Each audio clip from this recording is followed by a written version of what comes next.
tidak jauh tuh, berdekatan tempat tinggalnya. Akhirnya saudara yang satu lagi yang pedagang kain dan lain perdagangannya itu terganggu oleh suara binatang ternak ini. Suara sapi malam-malam, kambing kadang-kadang ya, mungkin bebek atau ayam dan lain-lain yang malam-malam bersuara. Nah, ketika dia merasa terganggu, dia pergi meninggalkan rumah, dia bawa anaknya ke atas bukit supaya nggak kedengaran lagi suara hewan ternak. Namun sesampai di atas bukit tidak lama datang hujan lebat, kemudian terjadi banjir bandang. Dia lihat di bawah ada seekor unta yang terikat pada tali, diikat pada pohon. Jadi unta ini udah hanyut sebetulnya. Tapi kalau dia terikat tentu lehernya terikat tentu bisa mati.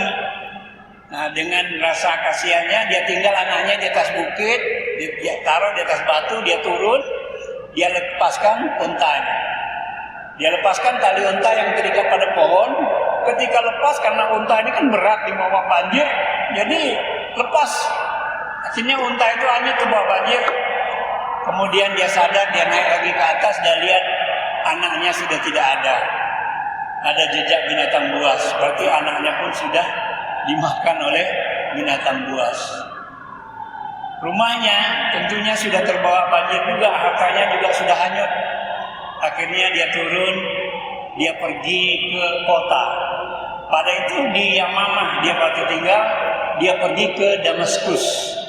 Di saat itu khalifah adalah khalifah Abdul Malik bin Marwan. Ya. Nah, ketika dia sampai di sana, khalifah Abdul Malik bin Marwan kebetulan anaknya laki-laki baru saja meninggal dunia. Khalifah ini sangat bersedih. Kemudian pemuda ini minta izin kepada para hulu bala, minta izin untuk bertemu dengan khalifah. Dapat akhirnya bertemu dengan khalifah, dia ceritakanlah kisah hidupnya, bagaimana dia dari miskin kemudian menjadi kaya, kemudian anaknya dimakan binatang buas, ya kan? Dia ceritakanlah semua perjalanan hidupnya sampai dia dapat menemui khalifah ini. Jadi udah nggak ada apa-apa. Nah, mendengar cerita itu Khalifah bin Marwan ini tersentak. Ya, rupanya ada orang yang lebih berat ujiannya daripada dia. Bapak-bapak dan ibu-ibu, insya Allah kita mendapatkan ampunan dan pertolongan dari Allah SWT.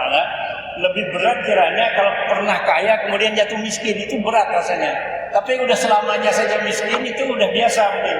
Tapi pernah kaya kemudian jadi miskin itu agak berat. Nah, dalam kisah ini ada 4 hal yang bisa dapat kita ambil pelajaran. Yang pertama, rusaknya hubungan silaturahim karena harta kekayaan dunia. Saling dengki, ingin tampak lebih unggul. Jadi dengan saudara sepupunya itu pengen nampak lebih unggul. Ternyata Allah berkehendak lain. Yang kedua, harta bukanlah jaminan kebahagiaan. Bahagia letaknya di hati dengan pikiran yang terkendali. Jadi bahagia itu letaknya di hati. Letaknya di hati dengan pikiran yang terkendali. Kalau macam-macam pikiran, Anda akan bahagia. Yang ketiga, Allah Maha Kuasa mencabut segala apa yang telah diberikan. Inna lillahi wa inna ilaihi raji'un. Anak diambil, harta diambil, ya. Kekayaan diambil. Nah, ini kapan saja bisa diambil oleh Allah SWT. Yang keempat, musibah itu bukan hanya berlaku pada satu orang saja. Jadi yang dirasakan oleh Khalifah Abdul Malik bin Marwan ketika anak yang sangat diharapkan diambil oleh Allah, dia merasa sangat sedih. Rupanya ada orang yang lebih berat lagi ujiannya. Nah, jadi musibah itu bukan hanya pada satu orang saja. Nah, sampailah dia kata fa'amal insanu iza mabtalahu fa'akramahu wa na'am. Ada manusia mengira Allah mengujinya, kemudian maka Allah memberikan kepadanya kelapangan nikmat yang banyak. Apa kata manusia itu? Ketika dia dapat kesenangan, dia dapat harta, dia dapat semua yang dia inginkan, dia bilang apa? fayaqulu rabbi akraman. Dia bilang Tuhanku memuliakan aku. Namun ketika ada orang yang fa'amal insanu idza mabtalahu faqadara alaihi rizqahu fayaqulu rabbi ahana. Apabila Tuhan membatasi rezekinya, apa dia katakan? Tuhanku menghinakan aku. Sesungguhnya tidaklah demikian. Sesungguhnya harta dunia ini hanyalah cobaan bagi kita semua. Yang penting adalah kebahagiaan itu ada di dalam hati kita.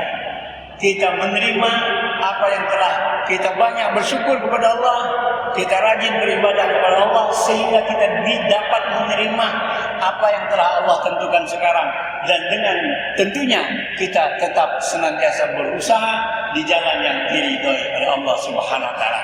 Kiranya demikian yang dapat saya sampaikan pada kultum kali ini. Insyaallah ada manfaatnya bagi kita semua.